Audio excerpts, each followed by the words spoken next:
I'm embarking on an epic adventure.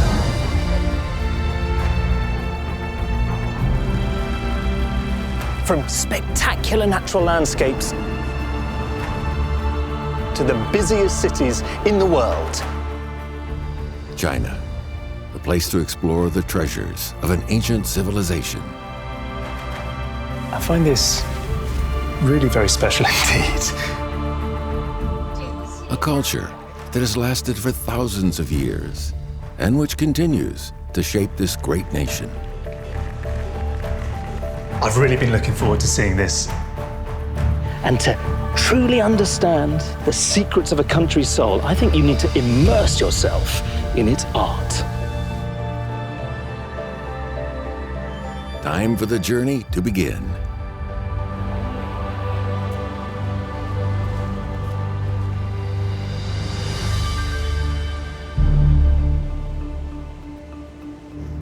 First stop, Shanghai, the bustling city on the banks of the Huangpu River, a glittering modern-day metropolis that's home to a remarkable 3,000-year-old bronze cauldron.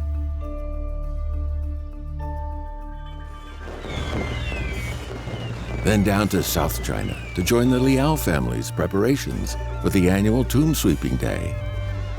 Really, Alastair Liao for the day. Alastair Liao, yes. And see an exquisite sedan chair that some say took nearly 10,000 hours to make. This is the most OTT piece of splendiferous bling I think I've ever seen. Exploring the ancient links between Chinese art, ancestral traditions, and families, China's most precious treasures.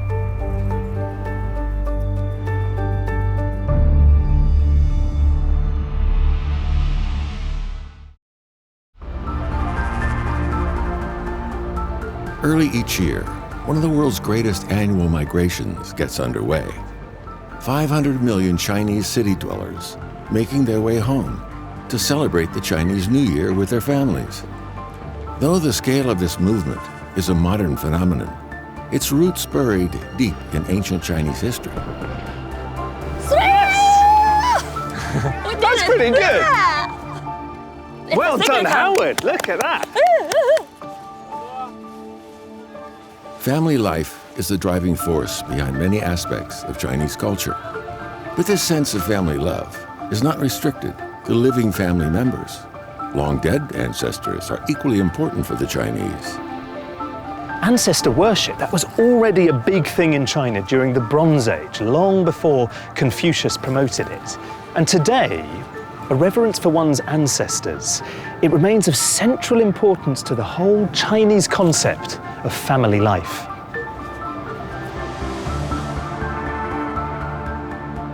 The Shanghai Museum in People's Square is one place where you could see how the ideas of family and ancestry have influenced Chinese art.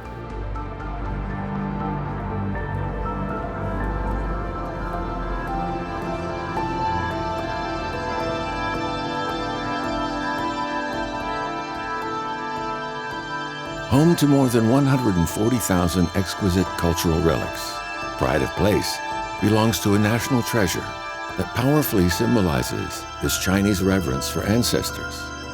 A 3,000-year-old bronze cauldron, the Daque Ding.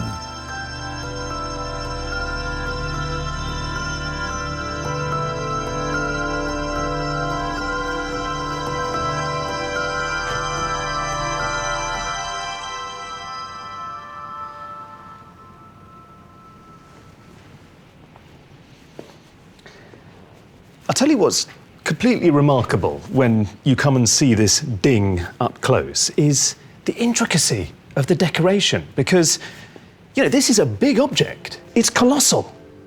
Yet that's offset by all of this embellishment. Have a look on the two cooking handles on either side. Here's this interlaced pattern. Feels to a Western audience like it could be almost Celtic. It actually consists of different dragons that are overlapping, one on top of the other. It gives it this really dynamic, pulsing, sort of writhing energy. These ritual bronze vessels, they develop this green patina, but think about when this was originally cast. It would have been golden, shiny, all of those pulsing lines sparkling. It probably would have been cast and used in an ancestral temple to honour the gods, to honour one's ancestors, and cooked food would have appeared inside the ding. And we do know, in fact, who commissioned it, because there's this long inscription. You have 290 characters. I mean, really, it's a historical document. It's one that transforms the ding into a family heirloom. 这个铭文上面它显示了，就是拥有这件鼎的主人，他的名字叫克。所以在商代的话 Dr. Wei Xinying is an associate research librarian at the Shanghai Museum. 那么在他这个鼎其实是为他的这个先祖施华父，就是纪念这个施华父来做的。Was it the case then that ancestors were worshipped as gods? 在中国呢，祖先他不说成是神，可是呢，他拥有某些能力，譬如说呢，他能够庇应他的子孙，这样的一种能力，类似像神，但我们不把它说成是神。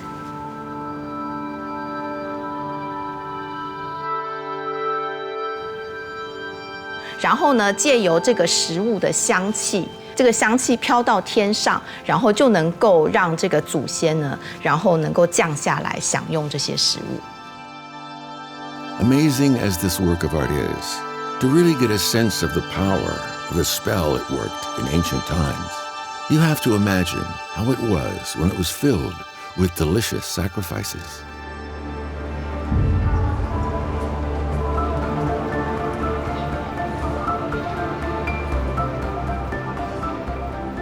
The bond between the living and the dead in Chinese culture is shown in the craftsmanship of the Daque Ding.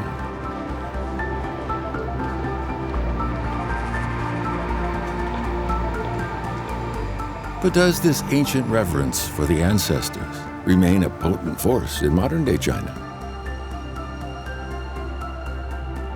Time to leave Shanghai and head for Baogai Town in Hunan province to find out. The ancestral hall of the Liao clan.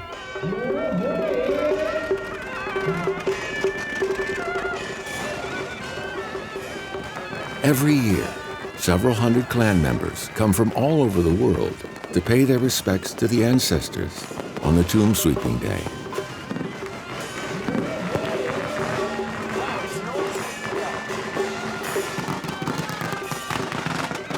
This festival is becoming more and more joyous. It feels like there's an air of anticipation and jubilation. It's like a party. It's like Chinese Thanksgiving. Locally, do they? 23-year-old Peng Minggao majored in social sciences, and he just returned after graduating in the U.S. As head of the Liao clan, Peng's grandfather has a special role to play in the tomb sweeping ceremony. Is the idea that the ancestors are actually being sort of summoned into the hall? Yes. So they're in the sort of spirit realm generally, and then at this moment, this is a sacred place. The fireworks, the oration, the music, the firecrackers. To welcome them, to alert all the ancestors that the ritual is about to begin. So wake them up. And the second point is to scare away and to ward off some like evil spirits which may be lurking around.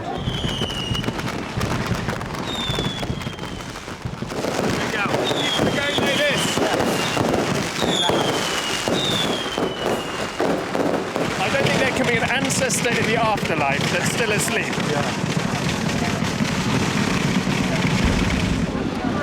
Hello, hi. Hi. According to Peng Minggao's mother, it's essential for everyone to participate in the ritual wholeheartedly.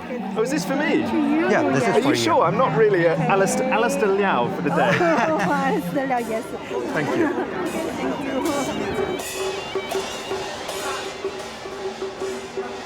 Intoxicating and impressive, echoing to the sound of firecrackers and music. This is a warm, special day for Peng Minggao and his clan. a time for everyone to feel at one.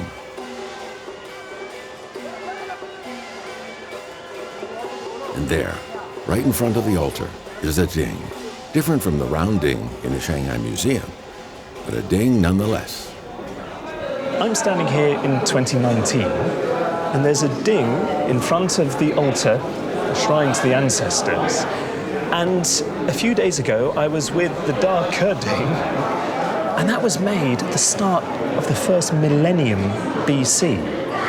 So to have this sense from antiquity to the present day, an unbroken chain, something which transcends our everyday worldly concerns, is really moving. It's really, really special to see.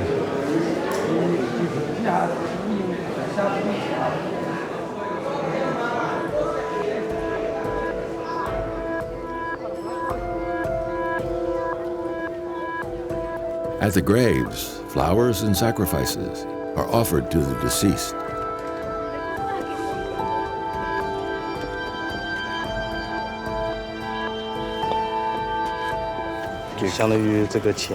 And the idea is that we burn paper money at each tomb? Yes.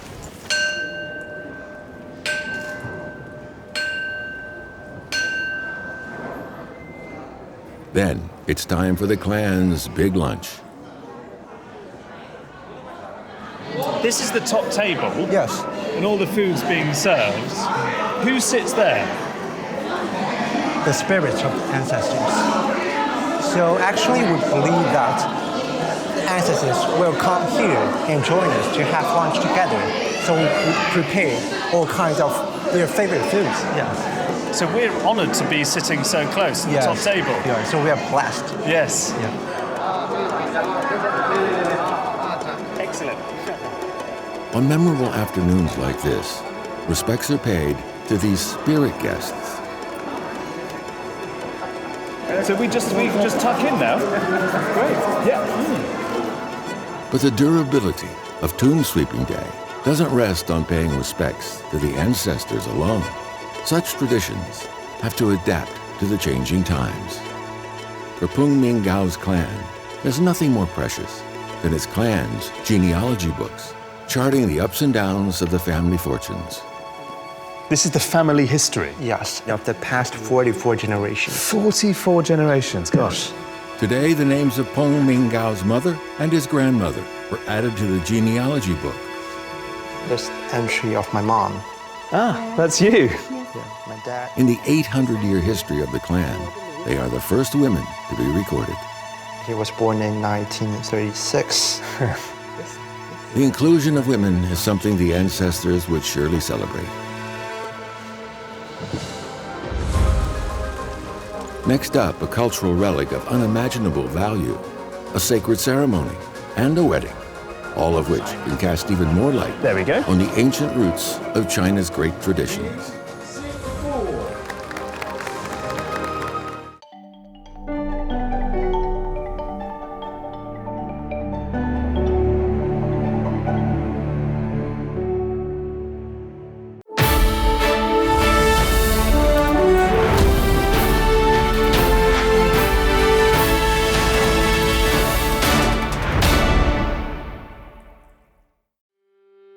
Every culture has its own story. Over time, it is beliefs and tradition that hold a people together, giving meaning to their habits and way of life, making them unique, and the world a vastly more interesting place as we come to discover more about each other.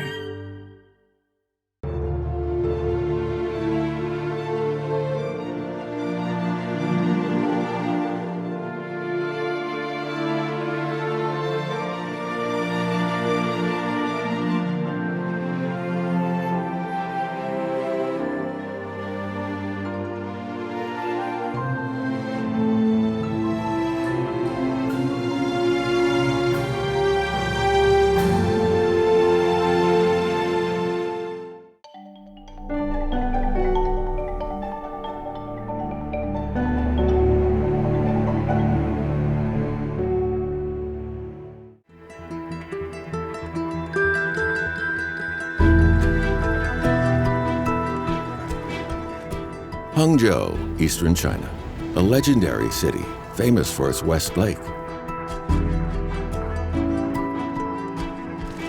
Once likened to a beautiful lady by the Song Dynasty poet Su She, the West Lake is just one of many ancient links between art, family, and the ancestors.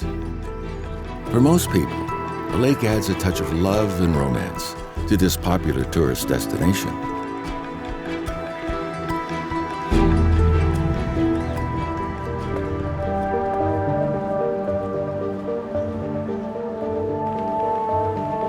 Close by the West Lake is Zhejiang Provincial Museum, home to a series of cultural relics related to traditional Chinese weddings, including a very special sedan chair dating from the beginning of the 20th century, final years of China's last imperial dynasty, the Qing dynasty.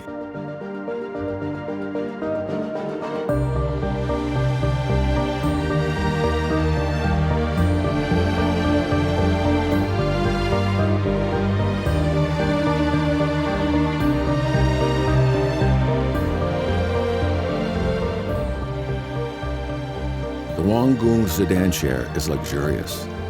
Some say it took over 10,000 hours to make.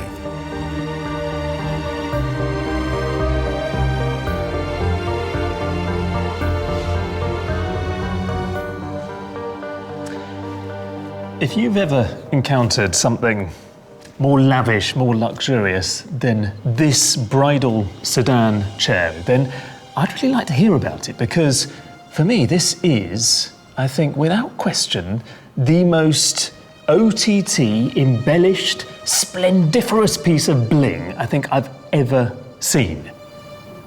This golden sedan chair used to be carried by 8 people. On the wedding day, the bride's family used it to show off their wealth and power. What an extraordinary scene that must have been. I mean, if you look at this passage here with all of these beautiful tassels and pieces of cut glass, and beneath you can then see there's a hanging pagoda above these different dragons with bats and 4 boys resting on the dragons' heads. But the thing that is perhaps quite surprising, in amongst all of these symbolic pieces of fruit and insects and creatures and these operatic scenes, is you can spend as long as you like studying them all, and what you won't find is a pair of young lovers enamored of one another. Fan Pei Ling, the director of the Department of Craftsmanship, Zhejiang Provincial Museum, has written several books on China's wedding customs and lacquerware. What's the real meaning of the sedan chair? 其实在我们中国古代就是一对男女的结合，更重要的是2个家族的结合，就有钱的变得更加富有，这有权的变得更加强大。他们就是不一定特别的讲究爱情。我的外婆她结婚就是做了花轿，用了10粒红妆。我记得我小时候，如果是就说我的外公跟他开玩笑或者吵架，我的外婆就会很自豪的说：“我是10粒红妆嫁过来的，就是你不能欺负我。” I see. Was that part of the point of it then? 对的，对的，因为在中国古代，就是男女地位可能是不平等，但是就说新娘的爸爸妈妈就是怕她的女儿在丈夫家里她受欺负，所以就把她所需要的所有的东西，就小的一直到一根针一根线给她这个送给她，就是免得她在丈夫家里就受欺负。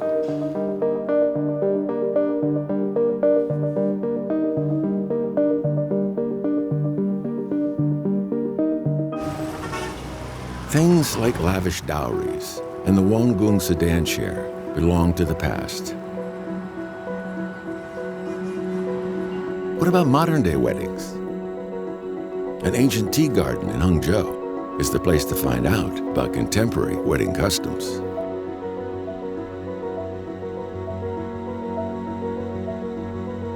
Tomorrow morning, the wedding ceremony of a local young couple will be held here. I can remember on my wedding day, the day before was a very exciting day. Yeah, but it's also slightly stressful. There's quite a lot to do. Like many other young people, they've registered their marriage. So the purpose of the ceremony is to announce their marriage to their friends and relatives. How traditional or not is the ceremony tomorrow going to be? It's like half traditional, it's like a combination of the two. Yeah. I mean, you're not arriving in a sedan chair. Yes, I think it's too traditional. It's like I'm too passive. So then we choose a more ancient version of it, which it's is the removing of the fan. She will come I'm holding the upstairs. fan like this, and everybody can see my face. Right. Yes, and my father is with me. So if I'm pleased, I'll take off the fan. If I'm not, I'll go away. You turn. Oh my God! There's some real jeopardy here. Okay. Why is it so important for you both to have these traditional elements within the ceremony? It's like, I think Western people tend to believe in God, but I think Chinese people tend to believe in our ancestors' wisdom. Yes. I think you're much more mature than I was when I got married.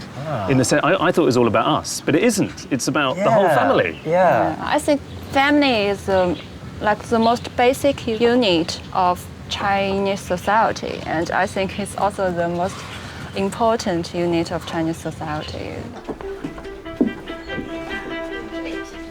Do you need some help?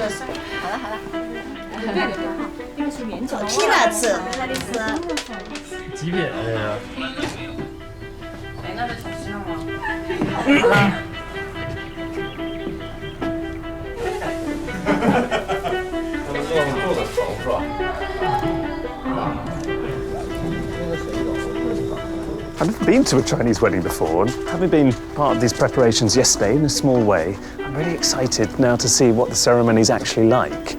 And I've heard that it's customary in China to give the bride and groom a present in the form of money. So I have this red envelope, and inside some crisp banknotes, because I believe it's polite for them to be crisp, and of course they have to be red, because red is the auspicious colour, wishing good fortune and prosperity upon the happy couple.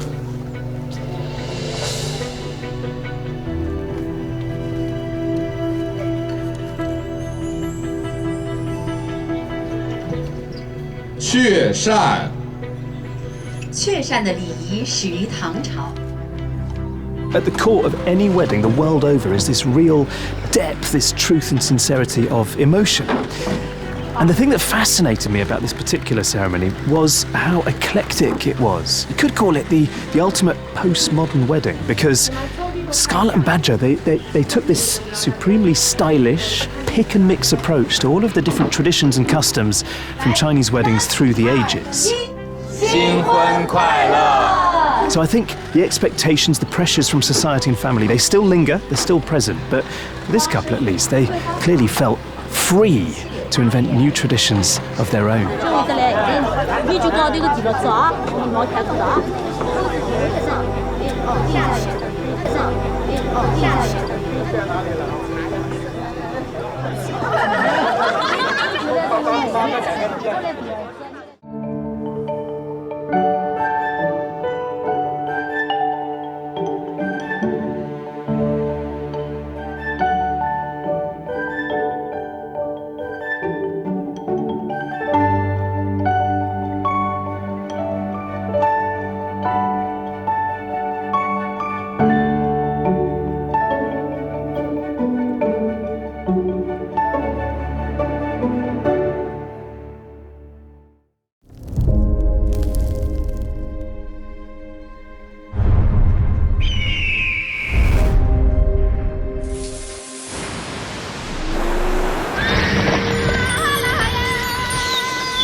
CGTN documentary. See the changes.